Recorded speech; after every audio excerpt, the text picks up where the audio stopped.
Why, hello there, and welcome back to a Revolting review. I'm Random Ross, and today I am reviewing Being Human Series 5, the final season.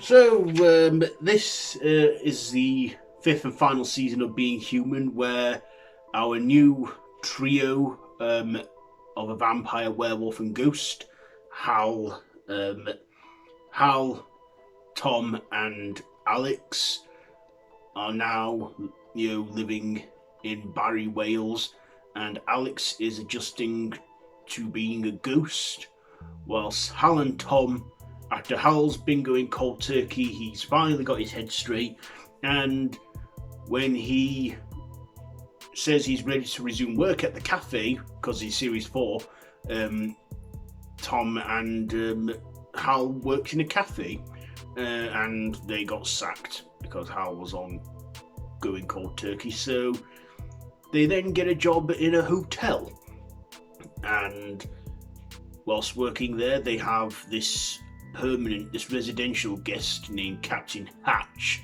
who is an old frail man in a wheelchair, played by Phil Davis, and he's actually the devil himself. Yes, the devil Satan. As we find out in the first episode, the conflict between the vampires and werewolves have harnessed energy of which the devil feasts, and he has resurfaced. And we discover that over nearly 100 years ago, Hal was part of a Trinity ritual of a vampire, a werewolf, and a ghost, where the blood of the vampire and the blood of the werewolf must be consumed by the ghost to exorcise the devil and destroy him. And but they fail in that because the werewolf didn't give the right blood. So the ritual was broken and Hal survived. As for the devil that they summoned, he got away. And then in the present day, well, at the time it was the present day, this is 2013, the devil is slowly growing stronger again as Hal and Tom, a vampire and a werewolf, work at the hotel. And in one episode, they have a little bit of a disagreement, an argument, and that's enough energy to get the devil all powered. And the devil, of course, or Captain Hatch, uses his powers to convince people to kill themselves. And he also gains strength from that. And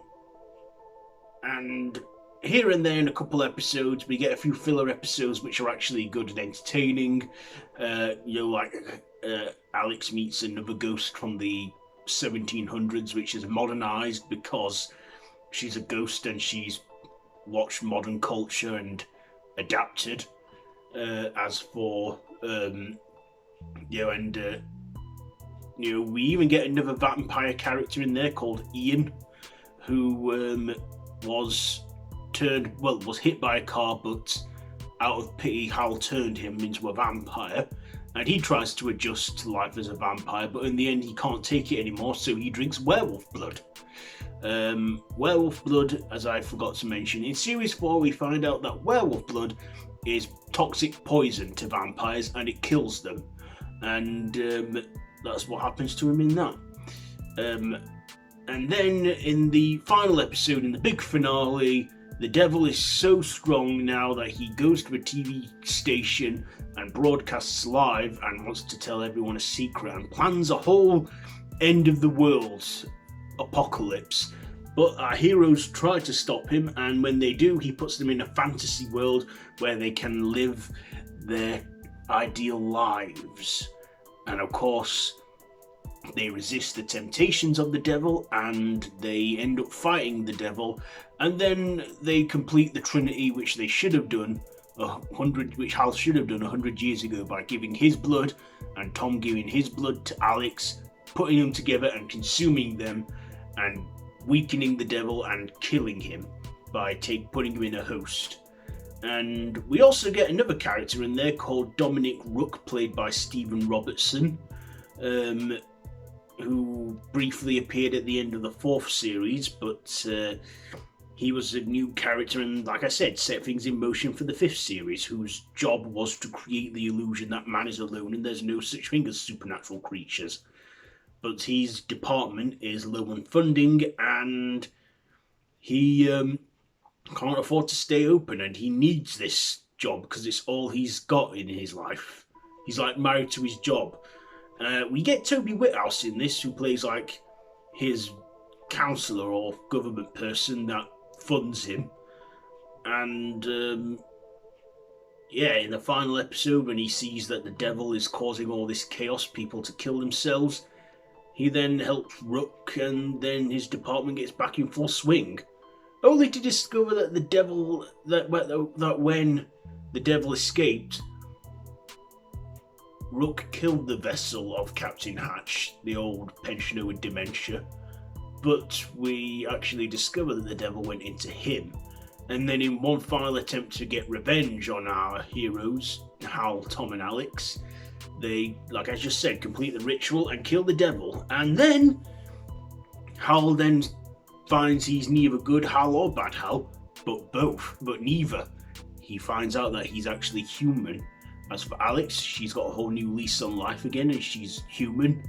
Tom, he finds that his inner werewolf is gone and is human.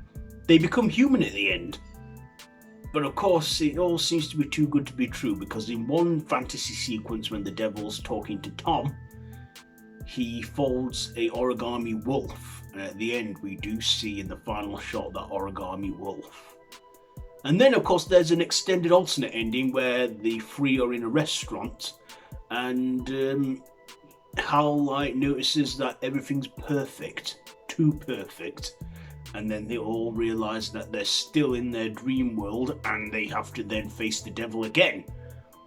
So let's get on to my likes and dislikes. First of all, I actually liked this series. The budget obviously was lower this time and they had to cut it from 8 episodes to 6. So we got a 6-part series. And I liked our new trio in this. Hal, Tom and Alex. Well, Tom had appeared in series 3 and Hal appeared in series 4 and Alex appeared in series 4, but they all became our main 3 for the final series. So I like that, like a handing of the torch thing. I also like the character of Dominic Rook. Despite him doing all these bizarre bad things, he wanted his department to work. Even set a werewolf he had as a werewolf out called Bobby, who he protected when he's in his human forms. And he unleashes him on the hotel. We also see the Men in Sticks, which are like the Grim Reaper or something. And throughout the series, the story arc in this is the prophecy of the devil, that he will rise.